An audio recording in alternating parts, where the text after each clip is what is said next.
जय श्री कृष्णा। आज माघ मास मुनि मास की कथा और व्रत कब है और क्या दान पुण्य किया जाता है वो सब जानेंगे। जय श्री कृष्ण भगवान ने की जय। मुनि अमावस्या का व्रत हर साल माघ मास की अमावस्या तिथि को किया जाता है।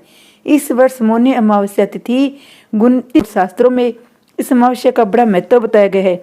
इस पर यह भी मानना है मुनि अमावस्या के दिन अगर महोदय नामक योग बन जाए तो ये और भी लाभप्रद कल्याणकारी हो जाता है।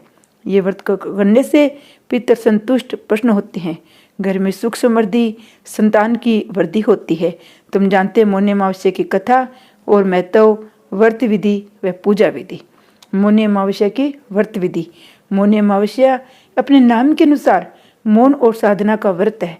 हम हर दिन जाने अनजाने कितनी बातें बोल जाते हैं जिससे लोगों को मन को आहत होता है। अपनी कही बातों को लेकर हम बाद में अफसोस भी करते हैं। इसलिए साधना के लिए मौन परम आवश्यक माना गया है। गृहस्थ जन हमेशा मौन व्रत नहीं रख सकते, इसलिए एक दिन निर्धारित किया गया है जिसमें गृहस्थों को आत्म शुद्धि के लिए मौन व्रत का संकल्प लेना चाहिए। मौन अमावस्या पर संभव हो तो पूरे दिन मौन धारण करे। मानसिक रूप से भगवान शिव और विष्णु का ध्यान करे अथवा स्नान करने से पहले मौन धारण करे। स्नान के बाद कुछ भी बोले, दिन भर कोई भी ऐसी बात न कहे जिससे किसी के मन को ठेस पहुंचे। मौनी अमावस्या का महत्व और महत्व में मौनी अमावस्या की सबसे बड़ी बात यह है कि माँ कृष्ण चतुर्दशी के अगले दिन आता है। माँ कृष्ण चतुर्दशी को शिव जी का विवाह माता पार्वती से तय हुआ था। अगले दिन मुनियों और देवी देवताओं ने शिव की साधना के लिए उनकी उपासना की थी। भगवान विष्णु ने देवी पार्वती के भाई बनकर उनके वह संबंधी कार्यक्रम में भाग लेना स्वीकार किया था।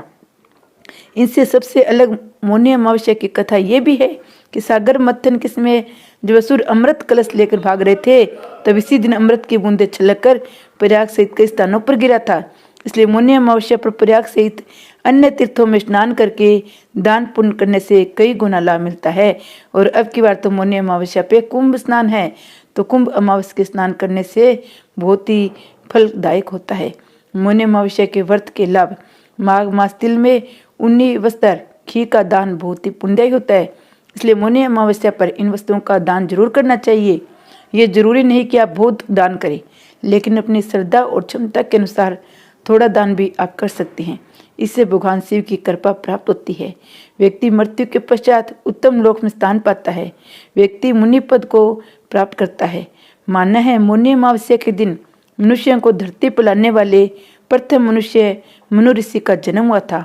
मनु ऋषि के नाम से भी इस व्रत का नाम मौनी अमावस्या है।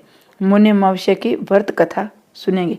मौनी अमावस्या की कथा को लेकर जो प्रचलित कथाएं हैं उनके अनुसार प्राचीन काल में एक ब्राह्मण परिवार कांचीपुर में रहता था। पति पत्नी दोनों ही धर्मात्मा थे। धर्मपूर्वक अपनी गृहस्थी चलाते थे। इनका नाम देव स्वामी था। इनकी पत्नी का नाम धनवती था। इनके 7 पुत्र, एकमात्र पुत्री थी जिसका नाम गुणवती था। जब गुणवती सियानी हुई और तो देव स्वामी ने धनवती ने कहा कि पुत्र विवाह के लिए वर देखना चाहिए। ब्राह्मण ने अपने छोटे पुत्र को बहन गुणवती की कुंडली दी। कहा कि ज्योति से इनकी कुंडली दिखला लाओ जिससे गुणवती के विवाह की बात आगे चले। ज्योति से उनकी कन्या की कुंडली दिखाई। उसने बताया वह होते कन्या विधवा हो जाएगी। ज्योतिषी की बात ये ब्राह्मण परिवार को मालूम हुआ तो वह बहुत ही दुखी हुआ और इसका उपाय पूछा।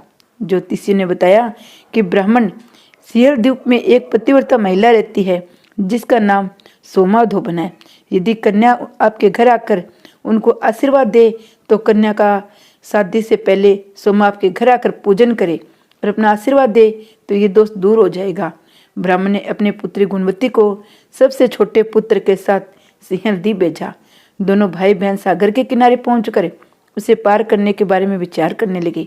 जब समुद्र को पार करने का कोई रास्ता न मिला तो दोनों भूखे प्यासे एक पिंपल के वृक्ष के नीचे आराम करने लगे। पेड़ पर घोंसले में एक गीद का परिवार रहता था। उसमें घोंसले में सिर्फ गीद के बच्चे थे। वे सुबह से भाई बहन की बातों को, क्रियाकलापों को देख रहे थे।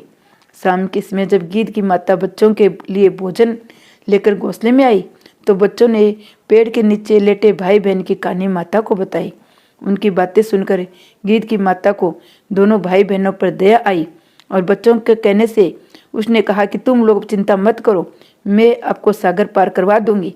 बच्चों ने माता की बातों को सुनकर खुशी खुशी भोजन ग्रहण किया।